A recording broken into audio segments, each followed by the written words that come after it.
You know that moment when you're folding laundry or standing in the shower and someone who hurt you years ago suddenly pops into your mind, and just like that, your chest gets heavy, your jaw tenses, and you're right back in that old conversation trying to fix it, explain it, or finally say what you never could. You don't talk enough about what it means to carry pain that doesn't have closure. What it means to live with relationships that ended not with resolution, but with silence or a slammed door. And here's the hardest part. Sometimes reconciliation is not possible. Not because you didn't try, but because they won't, or because it's not safe, or because the version of peace they're offering demands that you betray yourself. So what do we do with that? What do we do with the weight of unreconciled relationships we keep dragging behind us, like emotional carry-ons? Making peace doesn't mean saying what happened was okay. It means saying you no longer want it to control you. I want to sit with that for a second because it's one of the hardest truths to really get deep down. For a long time, I thought making peace with someone I could never reconcile with meant I had to let them off the hook. That it meant I was saying, you know what, it wasn't that bad. Or worse, I'm over it. But that's not what peace is. Peace isn't soft. It's not weak. Peace is incredibly strong because real peace, true internal grounded peace, asks you to do something brutal. To accept what happened, not approve of it, not agree with it. Accept that it happened, that it changed you, and that you're not going to wait for someone else to fix it before you decide to heal. That's hard, especially when we've been hurt deeply. Our nervous systems are wired to seek closure. Our brains are storytelling machines. They want to find the ending. They want to make sense of the pain, to tie it up, to hear someone say, I was wrong and I'm sorry. But if that day never comes, are we supposed to just stay angry forever? I used to think the answer was yes, that holding on to the pain was a form of justice, that if I stayed hurt, it proved how wrong they were. But here's what the research says and what I've lived. Staying hurt doesn't protect you. It doesn't restore what was lost.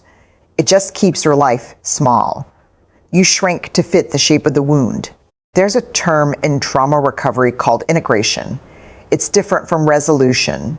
Resolution is when everything is solved, forgiven, smoothed out. Integration is something else entirely. It's when you take what happened and you let it become part of your story, but not the whole story. It means the pain gets a seat at the table, but it doesn't get to run the meeting. That's peace. It's saying, I'm not denying what happened. I'm not excusing it, but I am choosing not to carry the weight of it every day. And maybe that feels unfair. It did to me for a long time. Because if I let go of the anger, if I stop replaying the fight in my head, then who's holding them accountable? But here's the uncomfortable truth. They're probably not thinking about it. You are. You're the one losing sleep. You're the one reliving it. Making peace isn't about them. It's about you reclaiming your mind, your body, your energy. Peace doesn't say, you were right. Peace says, I'm done letting this pain steal any more of my life. That's not permission, that's power. I didn't believe that at first. Honestly, I used to think boundaries were cold.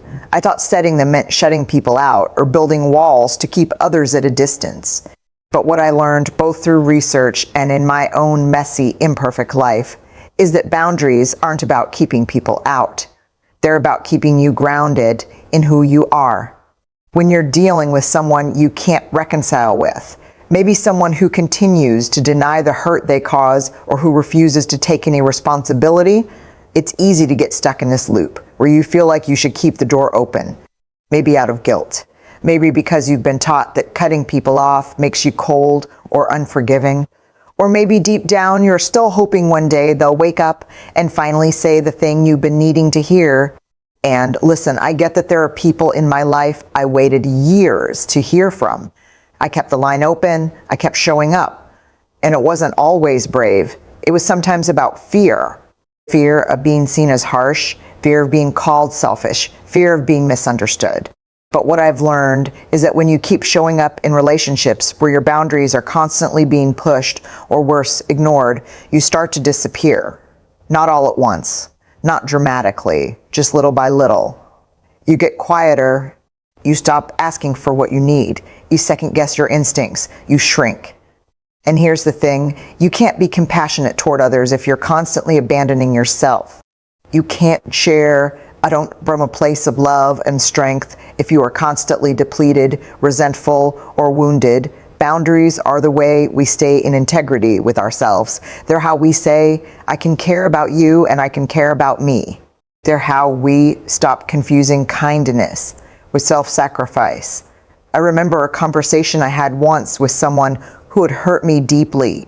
They wanted to reconnect, but not in a way that felt safe, not with accountability, not with real change, just the kind of surface level reconnection that would have required me to pretend the past didn't happen. And I felt this pull. Maybe I should just do it.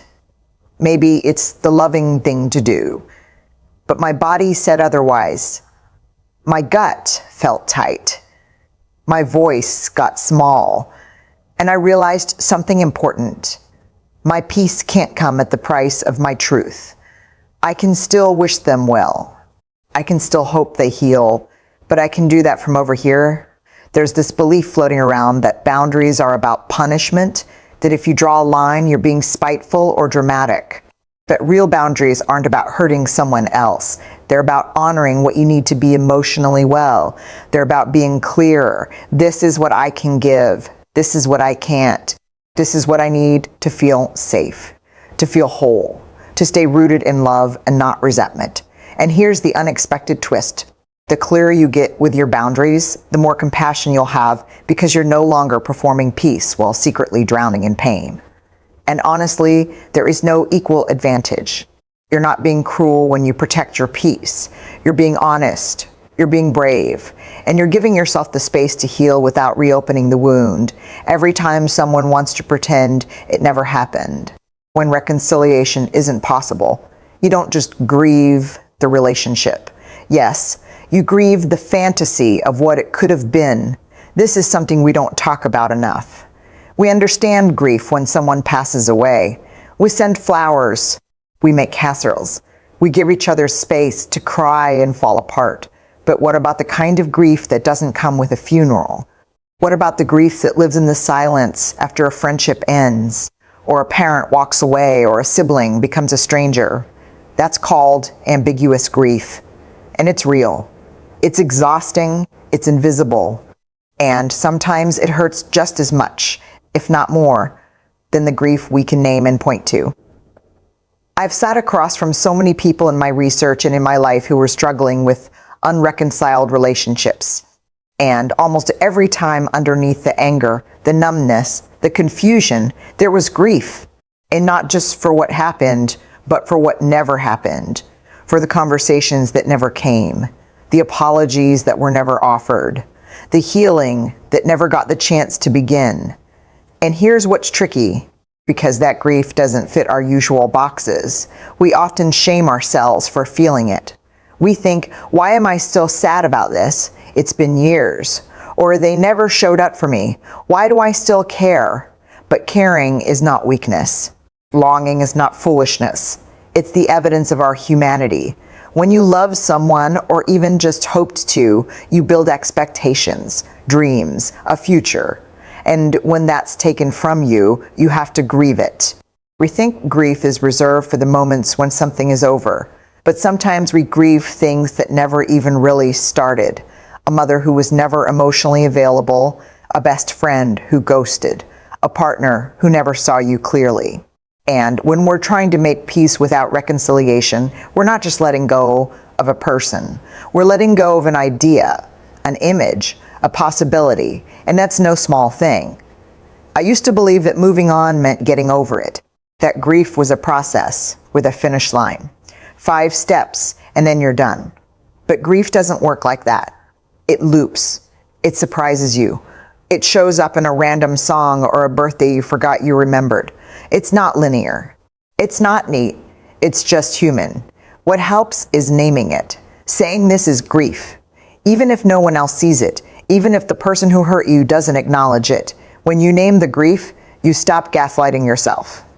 You stop pushing it down with shame and pretending you're fine, and you start making space for healing. I'll be honest, grieving someone who's still alive can be one of the loneliest kinds of pain, because you see them maybe on social media, maybe across town, maybe even in your own family, and they're living their life like none of it happened. And it can feel like the grief is only yours to carry. But grief, when we allow it to be seen and felt, has a way of softening us, not weakening us, but softening us in a way that lets truth in, that makes space for peace even in the absence of reconciliation. You don't have to wait for closure to start grieving. You don't need permission to mourn what never became. Grief is not a mistake. It's the price of having the kind of heart that was open enough to love, to hope, to imagine something more. One of the most painful truths I've ever had to accept is this: some people will never see it from your side. They may never say, "I hurt you." They may never admit what happened. And not because it didn't happen, not because you imagined it, but because they can't or won't own their part in the story. And that is excruciating when you've spent so much time trying to be understood. I think one of the most vulnerable things we do as humans is share our pain with someone who caused it, hoping they'll meet us with empathy. We're wired for connection. And when that connection is broken, our first instinct is often to fix it, to explain, to prove, to spell out every detail until the other person finally gets it. And sometimes, if we're honest, we think that understanding equals healing, that if they could just see it the way we see it, then maybe we could finally move on. But what happens when they don't? What happens when they say, "That's not how I remember it," or "You're being too sensitive," or worse, they pretend nothing ever happened at all? Here's what I've learned both in the data and in my own heartbreak. Waiting for someone else to validate your pain is like handing them the keys to your emotional life. You're saying, "I can't move forward until you tell me I'm allowed to feel what I feel." And that's a dangerous place to live because it puts your healing in the hands of someone who may never be capable or willing to offer it. I've had to learn how to affirm my own experience, to say this happened, it mattered, it changed me. And I don't need anyone else to co-sign that truth for it to be real. That doesn't mean we close off our hearts. It doesn't mean we become rigid or self-righteous. It means we stop begging for something that may never come. Not out of anger, but out of self-respect. It means we stop treating our healing like it's contingent on someone else's emotional maturity. And that is hard because so much of us longs for resolution, longs for that moment where the other person says, "You were right, I see it now." But if that moment never comes, you are still allowed to heal, you are still allowed to find peace, you are still allowed to move on. There is this quiet courage in saying, "My story is valid even if you never understand it." That kind of strength comes from the inside. It's not loud, not performative, but it's powerful and it changes everything. You can honor your pain without holding on to it. You can acknowledge what happened without needing to rehash it with someone who refuses to listen. You can name your experience without waiting for anyone else to agree. Sometimes the most healing thing you can do is stop explaining, not because the story doesn't matter, because you finally believe yourself. Forgiveness is one of those words that tends to make people tense up. I get it. It used to land heavy for me too, because somewhere along the way, forgiveness got tangled up with the idea of forgetting, of erasing what happened, of pretending we're fine when we're not. But real forgiveness, genuine, grounded, hard-earned forgiveness, has nothing to do with erasing the past. It has everything to do with reclaiming your future. Let's be clear, forgiveness doesn't mean what happened was okay. It doesn't mean you're suddenly ready to have lunch with the person who betrayed you. And it certainly doesn't mean reconciliation is even on the table. Forgiveness and reconciliation are two very different things. One is about you, the other is about us, and sometimes us is no longer possible or safe. In my work and in my own experience, I've come to understand forgiveness as a decision to stop carrying the weight of someone else's choices. Because that weight, it's heavy. It shows up in your body, in your relationships, in the way you protect yourself from people who haven't even hurt you yet. And here's where it gets really tricky. Sometimes the pain feels like the only thing tying you to the truth of what happened.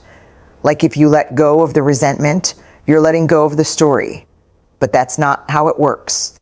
Letting go of pain doesn't mean you're denying the truth. It means you're finally trusting it enough to stop clutching it so tightly. I've read so many definitions of forgiveness over the years, but one that continues to resonate is this. Forgiveness is giving up the hope that the past could have been any different. Sit with that for a moment, because that's the part that trips most of us up. We want to change it. We want to rewrite it. We want a different ending. And forgiveness asks us to grieve the ending we got and begin again with all of our scars and wisdom and clarity intact. Now, does that happen overnight? No. Forgiveness is not an event. It's a practice. Sometimes it's daily. Sometimes it's every hour. And sometimes you think you've done it, and then that person's name shows up on your phone or in a conversation, and your chest tightens all over again. It doesn't mean you failed. It just means you're human. Forgiveness is more like a muscle than a switch. You build it over time with intention, with boundaries, with support. You don't have to feel ready. You just have to feel done with the suffering.